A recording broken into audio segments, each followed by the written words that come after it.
أعوذ بالله من الشيطان الرجيم. بسم الله الرحمن الرحيم. الحمد لله رب العالمين الرحمن الرحيم ملك يوم الدين. إياك نعبد وإياك نستعين.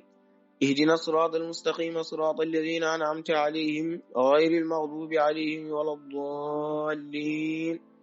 اللهم صل على سيدنا محمد الفاتح لما أغلق والخاتم لما سبق ناصر الحق بالحق والهادي إلى صراطك المستقيم وعلى آله حق قدره ومقداره العظيم.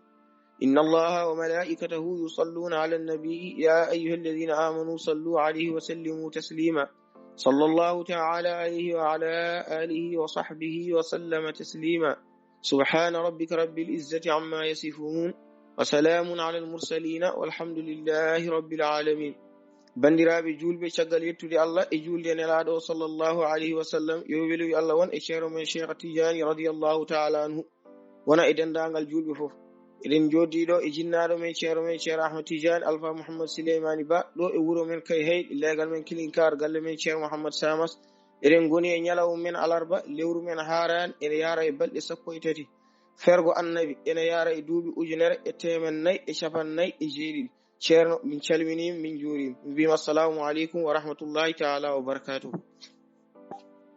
wa aleykum salam wa rahmatullahi taala wa barakatuh. caggal de kettiɗen ɓi ceerno men khalifa min Ahmed Tidiane Alpha Mamadou Sile ɓi mo miñiragel men hono ceerno Naimu taw janggante en ko fondu ceerno men Ahmed Tidiane Kane janggata to fondu ceerno men Ahmed Tidiane Kane e on calmin dendagal jinnaɓe e dendagal seremɓe sirifaɓe e dendagal almuɓe e dendagal hettiyankoɓe ɓe ngari kadi jokkude yewtere men jewte men islam inchallah e dendagal namde garanɗe en inchallahu rabbuna haaldere moon Issa en Ndongo e jaydiyanke mon Lengo Thiam e almuɗo men ceerno Naimu Ahmed Tidiane Alpha Mamadou Sile Ba galle men ceerno Samassa ɗo e legal men Killinkar inchallah.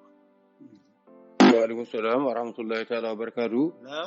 min salmitima on eko calmin ɗon ko min salmitimama an tan goto an Issa Ndongo eko calminɗa ko eko teddinirɗa galle o ko kadi e inde mum guinnirɗa galle o ko a ceerno Samos. eɗen mbiya yo welede Allah woni makko yo Allah juutno balɗe makko moƴƴina battane makko. dendagal ko jangguinno e ko jogori janguinde fof yo Allah waɗ hen barke. dendagal jiɗɗomo e jinnoɗomo e mo jogori yidde fof yo Allah juutno gurdam moƴƴum moƴƴina battane muɗum. dendagal meɗɗo yiidemo taw yitere gilli darde mo yitere yurmede yitere wali yo Allah harmin ɓandu muɗum jeygol. taw ceerno Samos kala meɗɗo darde mo yitere teddugal kala meɗɗo darde mo yitere teddugal yo Allah harmin ɓandu muɗum jeygol. debbo e gorko suka e mawɗo no foti haala ko heddi ko eɗen ñaago Allah tedduɗo towɗo o nde fotanta en gurdam makko waɗa barkade ɓesgu makko ɓeydanamo kam wona barke barkini yo Allah ɓeydamo barke yo Allah ɓeydo e ɓesgu e barke Allah ɓeyda ɓergu ɓesgu barke ɓeyda e makko barke ha ko ɓuri ko yiɗi ko konko andi noon ko yiɗani hoore makko ko yo Allah hokkuma ko ɓuri ɗum wona ko o yiɗi ko yo Allah hokkuma ɗum ko o yiɗani hoore makko yo Allah hokkuma ko ɓuri ɗum ko Allah ɓuri andude kanko anda ko Allah andi ko ɓuri ko yiɗi ko kaw ceerno Samos so tawi ko gurdam mum walla jawdi mum walla almuɓe mum yemanagal mum islamagal muɗum dendagal gueɗe fof paari Allah e yidde mo e annabi sallam e yidde mo Cheikhna Ahmad Tidiane Sarif radiyallahu ta'ala anhu ɗo yiɗi ɗum e ɓerde makko e ƴiƴam makko e tew makko e variñede makko ɗo yo Allah ɓeydanmo ko ɓuri ɗum e ɗin ɗon gilli ɓen ɓeydana kadi dendagal julɓe fof baɗo no o wayi e Cheikhna Ahmad Tidiane baɗo no o wayi e lawol Tidiane baɗo no o wayi e gille makko e annabi sallam baɗo no way kadi e diine he baɗo no way kadi e ñangu he ɓantu diine o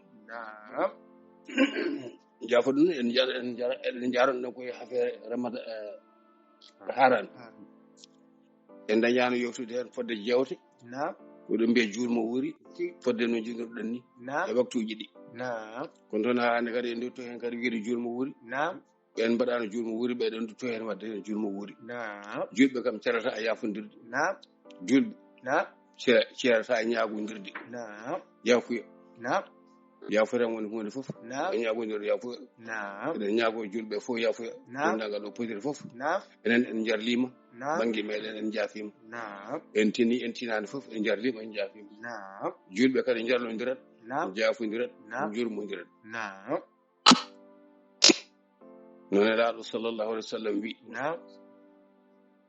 ndenduɗe toñanggue toñanggue ko neɓɓereji yowmal qiyamati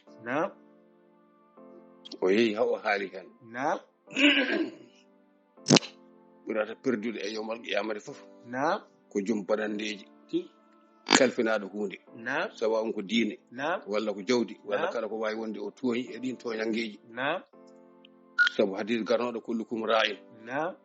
wa kullukum mas'ulun an ra'iyatihi Naam. kullukum ra'in wa kullu ra'in mas'ulun an ra'iyatihi Naam. dendagal goto e moɗon fof tottama gaynaka muɗum ko foti aynude Naam. goto e moɗon fof kadi ko namdi teeɗo ko aynuno ko holno wayi Naam. feewi fewani alay saago Tigi. ɗum noon sa yiɗi gona junguru Naam. walla lamɗo walla jangguinowo walla goɗɗum kala ko kalfinanɗa Naam. ka a namdi teeɗo Tigi. kala hen ko lorlunoɗa Naam. e ko bonuɗa Naam. ka a namdi teeɗo Tigi. zamanuji ɓenni Naam. jawɗele ne kefte Naam. zamanuji ɓenni Naam. galleji ne kefte Tigi. fof dendagal koye lamɓe Naam. ɓe ko wawɓe heeɓi wara heeɓi ñugga Naam. ɗum ɗo fof Naam. jafuɗon koko namtoyte Naam. ɗin toñangeji fof Naam. haalama ha yemmo qiyamati Naam. kanko annabi sallam tedduɗo sowoɗo Naam. kanko annabi sallam tedduɗo mo Allah ɓurni o Naam. o wi hay sindo ko mbeewa Naam. walla mbaalu Naam. walla ko alano gallaɗi Naam. ko joguino gallaɗi en hawi Naam. hawi ko ala gallaɗi ko Tigi. yowmal qiyamati janggo Naam. Allah ittandu ko alano gallaji ko Naam. wattan ɗum gallaji yofto Tigi. ari haɗo Naam. tawa noon o ardima kanko Naam. jomiraɗo tiddu toɗo kanko nelɗo annabi sallallahu alih w sallam o Naam. o adima haalde Naam. no julɓe ɓe mbaɗata ha ɗum wasa heɓde ɗumen Naam. e ha wasa heftade ɗumen Naam. kono kamɓe ɓe jiyani ayeji ɗi ɓe jii tan ko sa tooñi Naam. ko jahannama paɗa Naam. ɓe jii tan ko tooñi ko Naam. naggam naggam Naam. aha Tigi. o fawi hen kay Naam. so tawi jaza'u sayyi'atin sayyi'atun misluha Naam. suratu shura Naam. ko ɓuri hewde hen ko affaire toñangue tan haalde hen Tigi. waɗi oɗon jangi qur'ana duttuɗe toon Naam. jaza'u sayyi'atin sayyi'atun misluha Naam. baɗɗo bonande Naam. yo yeftire bonande baɗɗo bonande yo yeftire bonande Naam. kono ala kamɓe ɓe kalta ɗum Naam. so tawi a waɗi bonande Naam. mo mbaɗɗa bonande o muñani bonande nde ko ɗo woni ɗo ɓe kalta Naam. hade neɗɗo ka yoɓrede ñamale ma ñamade en waɗini wattini en e moƴƴima fof yomal qiyamata janggo o aran toñi o ara gawal aha Naam. koɗo pamete noon ko addi ɗum ko taw Naam. jaza'u sayyi'atin sayyi'atun mislaha Naam. jobdi toñangue Naam. jobdi toñɗo Naam. ko toña jobdi bondi Naam. toñangue Naam. ko boni ko tan ko ɗum joɓete Naam. a wi neɗɗo ko boni Naam. a witima ɗum ko ɓuri ɗum bonde ane hoto ñawdoyto Tigi. ko namdal isa Naam. a wi neɗɗo ko boni Naam.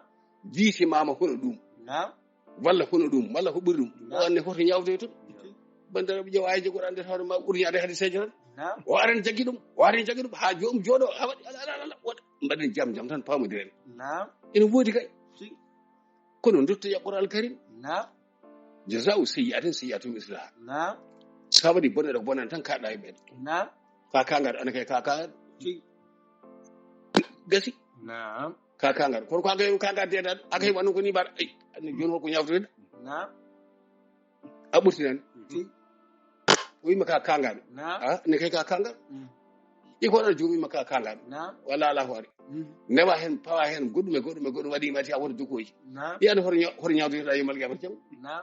hay sinno ko an ari no wiyede ko ɓurtinɗa ko woni Naam. aha Naam. Allah fawi e dow ɗum ɗo Naam. hujja mo gonɗa a alana ɗum an toñaɗo lawol Naam. an toñaɗo de Naam. Allah fawi en hujja a alanama han kadi jobdi an alana ɗum lawol kadi Naam. jaza'u sayyi'atin sayyi'atun misluha Naam. kono noon o wi so tawi a toñama Naam. a yoftama Naam. so woto meddin fama raba Tigi. koko mbaɗɗa ko tan ko jobdima tan joɓeɗa Naam. toñaɗo o noon Naam. man faman afa wa aslaha Naam. an toñaɗo o so tawi a yaafima Naam. a moƴƴini ko jafuɗa ko ko gonga e maɗa wona ha pewntoyɗa Tigi. wona ha daña ko kalɗa Naam. walla ha daña sawru Naam. gunnoɗa yo mbara yimɓe ngara kono mon kan yeddo aɗa ɓuri aɗa hay ɗum koy fayi tan ko feten tan wanno Naam. jaha keɓoya bedda aɗa yurno to Naam. aɗa ƴewɗo joomum rewata piya ɗum sawru Naam. ko joomum winoma tan koko toon Tigi. ko jofɗa koko woni Naam. a wiyama konngol bongol Naam. an juuɗima watti kongude sappo a watti hen Naam. anni hoto jobduma woni anen banda Tigi. jasa'u sayyi'atin mislaha Naam. wona hadiseje ɗe Naam. koɗe gonga labtuɗe kono wasde on famde ɓorana Naam. e wasde on hutorade waran ɓen hadis ɓullu nde tawno cemoje ɗe banda men no metti yitude Naam. ayeje ɗe kadi metti famde Naam. eɗe beeli janggude kono e metti famde Naam. eɗe beeli janggude kono e metti famde Naam. jombo yaltin deftere ma tan walla haalima woni koye ɓorana Naam. waɗini sa namdi hol simore ne waɗi biyoma naggam wawa durtirade hisbaji sappo timoɗi Naam. wawa haalde hisbaji sappo e jeegom ɗi Naam. wawa haalde cimmoje temedere sappo e tati ɗe Naam. goɗɗo daro eskay kaɓuɗo haale ɓorana te aɗa meeɗa aɗa dayi kamil hay saw kam yayi mbi aɗa settano gandu ana aɗa settanade gandu Naam. a meeɗani janggude Naam. waɗi gasa ala wona noon Naam. en jarlodirat jaafodiren Naam. lew wona lewru ndu tan ko ñande foof jamma e jalo soki kiri Naam. jasa'u sayyi'atin misluha Naam. so ɗo waɗi ko boni ko bonande tan yoɓete sa waɗama bonande noon so tawi kaɗa an deftere Allah ka juɗɗo gan ka joom imanu billahi alin faman afa ko asala Naam. won jaafi ɗon moƴƴini Mhm. ko yaafi ko taw ko gonga e muɗum Naam. wona ha fewnotoyo Tigi. so haale mum wonno Naam. so ƴettere mum wonno wona ha fewnotoyo Naam. ha dañi ƴettoje goɗɗo walla ha dañi cabbi goɗɗi Naam. walla ha dañi kamne ko haɗimo ala wona noon sa yoftima kan kadi an kay perdi Naam. i aɗa hol yamal hol perde mum Naam. wima ka kangaɗo a wima ko an kay woni kangaɗo Naam. walla ko an ko angat dambali Naam. walla haala bonani Naam. anga joni jomum mbima an ka kangaɗo Naam. yeyi a jarama ndeƴa Naam. o refti hen kadi wima ha yak a deƴƴi Naam. ko an kay Allah jogori baraji Naam. ko an kay Allah jogori moƴƴere Naam. ɓade kay nde o toñma nde o wiyanima yaafo Tigi. so wimo yaafo kay boni Naam. a wima ƴettimami Naam. a wimo yaafo Tigi. wata ƴettumi Naam. mi tinani yaafo Naam. joni falɗo Tigi. hol to ñaweteɗa an yomal qiyamata janggo ha keddorɗa foylunde tawa hiwde ala ko jogui ala wona gonga Naam. faman afa wa aslah Naam. so tawi noon an a yaafima an to a ñaaɗo o Naam. ɓaade ka julɗo aɗa yamira ya yaafo Naam. an ma yaafade Mhm. ka julɗo Naam. ko hanma yaafade an sa toñama Naam. mbasi addu dalillaji Tigi. jaafuɗon Naam. nelaɗo wiyanoma ko kangaɗo wiyanoma ko biloje wiyanoma i an jaɓ ko nelaɗo wiya ko ande a sali muji ɗum Naam. yasa a nelaɗo wiyanoma ɗum Naam. wiyama ko kangaɗo wiyama ko biloje wiyama ko ñamowo wiyama ɗum ɗo Naam. i an noon a yaltini cegguineji maɗa ɗi on mbitino aɗa haala ko welma fof Naam. ala wona noon Tigi. a yafoto tan Naam. goppa Naam. walla pelte haalde ko woodi Naam. mbasa kay addude nelaɗo ko wiyanoma ala Naam. ɓaade an ka julɗo mbiɗa ka jom imanu billahi Tigi. aɗa ñemtina nelaɗo sallam aɗa andi nelaɗo wiyama Naam. ɗon tan kaɗɗa Tigi. nelaɗo wiyama ko bilejo Naam. wiyama biyaɗo ko suuño nelaɗo wiyama ko ni Naam. ko ɗon tan mbawɗa haadde walla ko ɗon gandal ma haaɗi Naam. kono Allah kay ko yahuudi en koɓe mbi ɗum ko ɓuuri bonde Naam. mbi Allahji ko tati Naam. Isa ko Allah Naam. yimmum ko Allah Naam. kañum ko Allah Naam. kala ko Allah jibini Tigi. hefere yahuudi en koɓe Naam. mawɓe jaljalluɓe fof Naam. ɓen mbi kuccire Allah mbi Allah tiiɗi jungo Tigi. on jangi ɗum e Qur'an karim Naam. eɗen fof en mbattodiri haqqillaji tan wona jiro wona haala gaynata wona dugo gaynata haalde Naam. ala gan ko yarude jaam Tigi. duko Naam. gaynata gonga Naam. duko Naam. yirta gonga ko seesi Tigi. jasa'u sayyi'atin misluha Naam. so neɗɗo waɗima tan yofto Tigi. padewa muñde Naam. so waɗima noon a muñi Mhm. ko Allah jogui jobde maɗa an Naam. wa tan o raɓiɗin tan Tigi. ni woni Naam. neɗɗo waɗima Naam. watto Tigi. so waɗima noon a muñi Naam. ko Allah joganima jobdi ma an Naam. wona kala ko mbeɗa gayna ha dowɗo mbaɗo ala wona ɗon Tigi. fa ajruhu ala llahi Naam. wona haaɗi Tigi. e o masala Naam. Naam. kono wona jiyaade ene wiya nelaɗo sallam wiyama ko ɗum ha kay o wiyama Naam. o yeftima o yama ko kangaɗo ko Allah yeftantomo de kamde yoftaki hay bamma ko Abu Lahab nde o noddi man ashhadatu an la ilaha illallah wahdahu la sharika lahu e oɗo diine mo gonɗen e dow muɗum oɗo diine ko o diine wi en julɓe ko o diine wi en julɓe battu hakkille e Qur'an Karim oɗo tawhid waɗi en julɓe diine o inna diina inda allahi l-islam wa man yabtaghi ghayra l-islam diinan fa abudillaha mukhlisina lahu d-diina lakum diinukum waliya diini idha jaa nasrullahi al-fathu wa ra'aita an-nasa fi diinillahi ɗum ɗo fof ko diina o jangti ɗum ɗo fof ko diina o haaɓi en ken julɓe Qur'an al-Karim wa jahid ya ayyuhallazina amanu irka'u wasjudu wa'budu rabbakum waf'alul khayra la'allakum tuflihun ya ayyuhallazina amanu irka'u onon julɓe juule tukkuɗe cujje noon Allah suba noon Allah waf'alul khayra golle ko moƴƴi fadde ko mbawɗon golle ko moƴƴi fadde ko mbawɗon dendangal ko mbawɗon geɗe moƴƴi fof hay so wirtare neɗɗo assalamu aleykum wa aleykum salam ko moƴƴi hay so yennede walla ƴettere yaafo ɗum ne kadi ko moƴƴi kala ko ene moƴƴi ko ene weltina Allah walla ko ene weltina julɓe onon julɓe mo golle ɗum so hattan moɗon rokki farɗi moɗon ɗimmo e ɗum wa jahidu fillahi haqqa jihadi ko baytata aleykum ma ja'ala aleykum fi din min harajin millata abikum Ibrahim tinoɗo kala no mbaɗirɗon ene oɗon kiɓire tinnade moɗon e doole moɗon e ole mum e heftirde oɗo diine mbaɗi ɗum ko Allah tigi woni joɓowo ko Allah woni joɓowo wa ma ja'ala aleykum fi dini o waɗani dow moɗon hafere oɗo diine ngol ɗo lawol wol ɗum l'islam min harajini ɓittede o addirani e moɗon ɓittede ha lorol ɗon walla ha koyon walla ha mbason walla ha mbasin ɗon walla ha ɓeɗon hawjir mbaɗon haywa dammir goɗɗi mbayni ala bal ko gaddan ɗon ko millata abikum Ibrahima ko lawol moɗon sirna Ibrahima o man yarghabu an millata Ibrahima lawol ngol Ibrahima rokkono ngol ko diine l'islam wa man yabtaghi ghayra l-islam diinan sa darti wona oɗo diine l'islam hay hunde ala ko keɓata to bangal Allah ɓuri yidde ko oɗo l'islam millata abikum Ibrahima lawol ba moɗon Ibrahima huwa wona Ibrahima wini wona wiya wona kadi Allah wiya huwa wona Ibrahima wiyaɗo paami wona Allah wiyaɗo fi diini huwa sammakumul muslimin diine o ko o wi on kon julɓe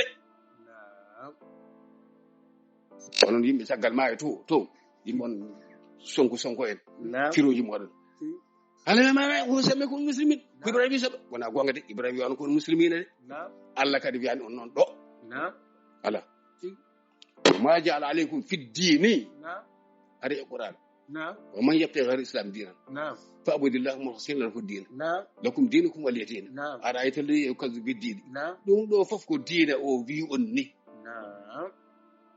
ha yi'iti idha ja'a nasrullahi al-fathu wa ra'aita an-nasa yadkhuluna fi dinillahi l-islam oɗo diine ko o sammakumul muslimin wala Ibrahima wala wa ma ja'ala alaykum fi ad-din min harajin millata abikum Ibrahima lawol bamun Ibrahima huwa samme ko Ibrahima o pen huwa sammakumul muslimin ko diina o bi on non yewo defte moɗon wa ma ja'ala alaykum fi ad-din min haraj millata abikum Ibrahima lawol bamun moɗon Ibrahima ngol o lewro ngol hokko o rewno ko diine l'islam o diine o tan o mo yebte ghayra islam diina fala yuqbal min kala dardu Allah ko wona diine islam hay batte an Muhammad sallallahu alaihi wasallam no rew ko Ibrahima rew no ko Ibrahima rew diine kala men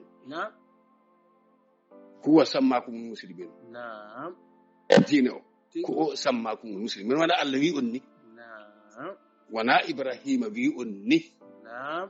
ko l'islam o diine l'islam o wi on ni ko oɗo inniri on julɓe Naam. man sha'a falyu'min Naam. wa man sha'a falyakfur Naam. yewtude e sharhaji moɗon ɗeɗo geɗe Naam. ko ɗe poɗɗon rewindade Naam. ha ƴewte hen ko laaɓi hadiseje ɗo no mbirata ni ko noon kay hadis ko laaɓi selli Naam. an mo anda hen ko selli walla ko ñawi o Naam. yaaru jam jam tan ha ganda hen ko selli e luure mabɓe noon ɗeɗo balɗe fof eɓe duka Naam. kamɓe yeddoɓe lawol cheikhuna ahmada tidiane radiallahu taala anhu ɓe jiro garani yitoɗo gonga Naam. ɓe jiilota ko gonga Naam. saka ɓe jiita gonga wona gonga ɓe jiiloto Naam. ko jeddi ɓe jiiloto wona gonga ɓe jiiloto Naam. kamɓe yeddoɓe lawol cheikhuna ahmada tidiane ɓe sinto gonga ɓe jiiloto taw no ɓe jiiti Naam. woto wi ko ɓuri gandal ma fof Naam. walla ko ɓuri doole ma fof ala bawɗo ala wona noon Allah fondani Naam. Allah fondani Allah fondani Naam. ɓen dukata ɗeɗo balɗe fof gila hay fulɓe fuuta laggine Naam. e woɗɓe halpula fof ene kawa ɓe kawa hol ɗum wona hawede ɓe de Naam. ala ko salade ɓe Naam. e candallagal ɓe ɓon haalnoɓe ɗum ko ɓuri bonde kay ɗaccani dey Naam. Cheikh Tidiane kañum wi Naam. soɓe pamani ɓe mbi ko Cheikh Tidiane wi Naam. e salatul fatiha yeɓere muɗum salatul wotere Naam. ene ɓuri sitte mu ata harmatin Naam. ene ɓuri silkeji temedde jeegom qur'ana baraji Naam. ɓurde Naam. e ɓurande wona gotum donc ɗon famde Naam. koko ɓuri e maɗa ko Naam. kono ɓurde nde kay ko qur'ana ɓuri salatul farilaɓe ɗum haaltaki qur'ana kay haaletaki ɓural muɗum Naam. kono an noon an baɗo no am ni humam binde Naam. anne andaɗo wagga fete Naam. andaɗo daƴete andaɗo ɓuti nde anda hay hunde ko morlal jirete an ɗaɗi anda hol baraji ma Naam. an hol ɓurani mata hon sa tottama kamil tan ya hippiti cimoje ɗe lima Naam. a anda kono so tawi a wiyama allahumma salli ala sayyidina muhammadin wa sallim Naam. ɗum ɗo tan Allah ene juula e maɗa an Naam. e qur'ana ma anda he batte ko ɓurema ko nam bel wona ɓural ngal haala koko ɓuri e maɗa ko an ko ɗum ƴewata galle neɗɗo ko yooɗi fof galle bam goɗɗo ko yooɗi fof an galle ma ko ɓuran ma sa waɗi suudu huuɗo Naam. oɗo waɗi étage muɗum laaɓi balɗe sappo Naam. walla ɓessuji sappo Naam. ɓessuji gonɗo Dubai ɗi cikkata ko jannata duniya Naam. an mbalta ɗo koye dumbali walla mbalta ko dindaji sara lawol otoji mbituma wi Naam. ha i an kay ɗi ɓessuji gonɗo Dubai Naam. e min somi hoynima ɗum ga ko nafatam Naam. somi forñi ɗum ko nafatam Naam. eɓe ko ɓuri Naam. ɓuri kay ɗaɗo ko ɓessuji Dubai ɗi kono min kam ndin ɗon kom ay ɗo jottomi ɗo de yamɓe kon boofo kon boofo ay pare selam ngel ɓuri mi ɓessuji Dubai laabi sappo Naam. an mo janngani tarani andani qur'an karim o Naam. Allah hollima hokkima moyna hokkuma Naam. so tawi a waɗi gueɗal gotal tan ko ɗon jaɓetoɗa Naam. sa darinoɗo Allah jabboma sa jooɗinoɗo Allah jabboma Naam. so tawi ka jooɗinoɗo tan ma ummade a juuli annabi sallam Allah jaɓa Naam. sa darinoɗo tan ma jooɗade a juuli annabi sallam Allah juulema Naam. ɗum Cheikh Tidiane wi on Naam. wi on komo janngani o Naam. mo anda e ɓuran haydara o wona yimɓe fof wona oɗon jannguɓe qur'an ɓe kay oɗon kay baraji mo nan ɗon Naam. baraji mo nan ɗon Naam. ɓural mo nan ɗon podaji mo nan ɗon Naam. ko mbiyaton kala harfu Naam. ko baraji sappo walla ko baraji nogas fof nan wonani on Naam. ɗum ko onon anduɓe Naam. kono amma kay mo janngani hen hay hunde haydara haydara Naam. hay on minen poti haydara hay lame ko wawa Naam. on hol baraji muɗum e qur'an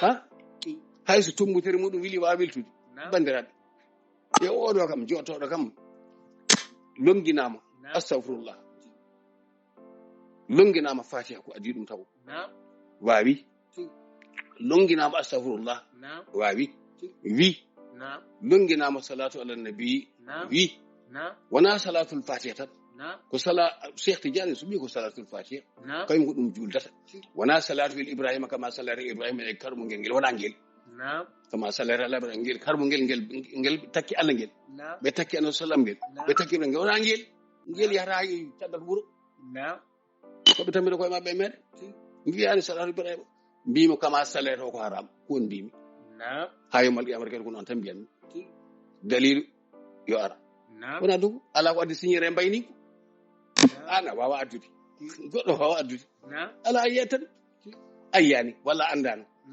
a andinama a jaɓani yet e radio ji fof kala ɗo nanguɗa ɗo e radio ji hay fulɓe lagguinaɓe minen en kala Cheikh Tidiane wi salatul fatiha lima wole saka mo zammilil kafiril faqiril kefrel ɓinguel kefrel gonguel suudangel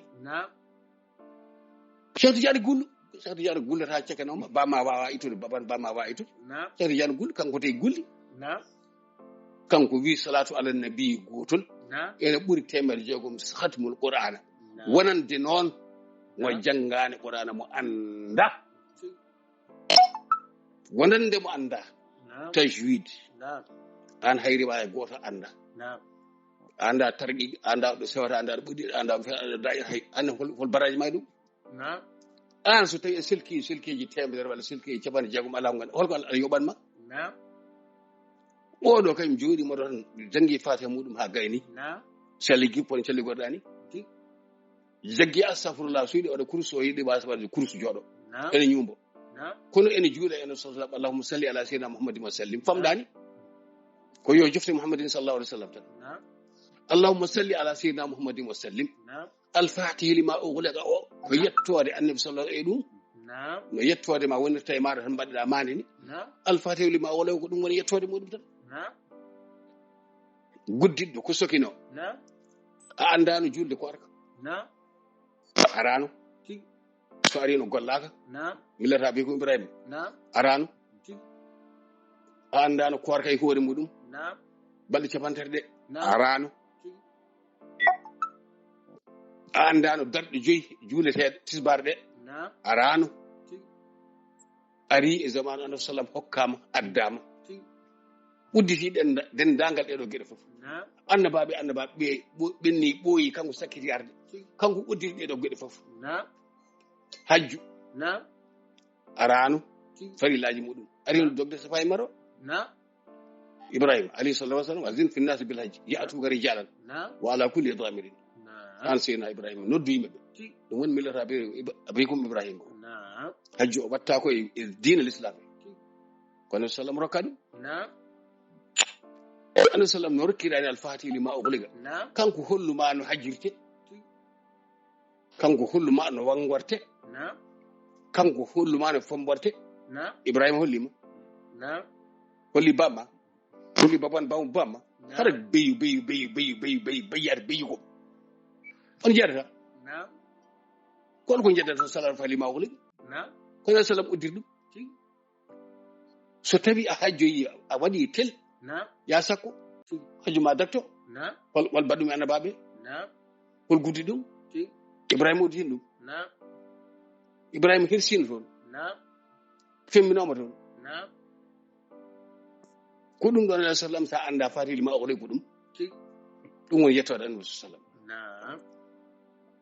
korka ka min al fajri ila leyli won jokkodirano korka jam walla ko mbaɗa tan seeɗa waɗa walla baltata nan ɗon kanko waɗanma ɗum ɗo kanko udditi ɗum hayso korka ene haarano ene horetno seydana Mariam alayhi salatu wassalam korka ene mbiyeten ko deƴƴe enen mbiyeten korka wasde ñamde yerde kanko o rokkira ko deƴƴere inni nadartu lirrahmani sawman falan ukallima al yawma insiyan mi takkani joomam deƴƴere ɗum woni korka mi haaldata hannde hay gooto ɗum woni adda e meɗen enen so tawi a hoori famɗin haala ɓaari wona zicrullahi o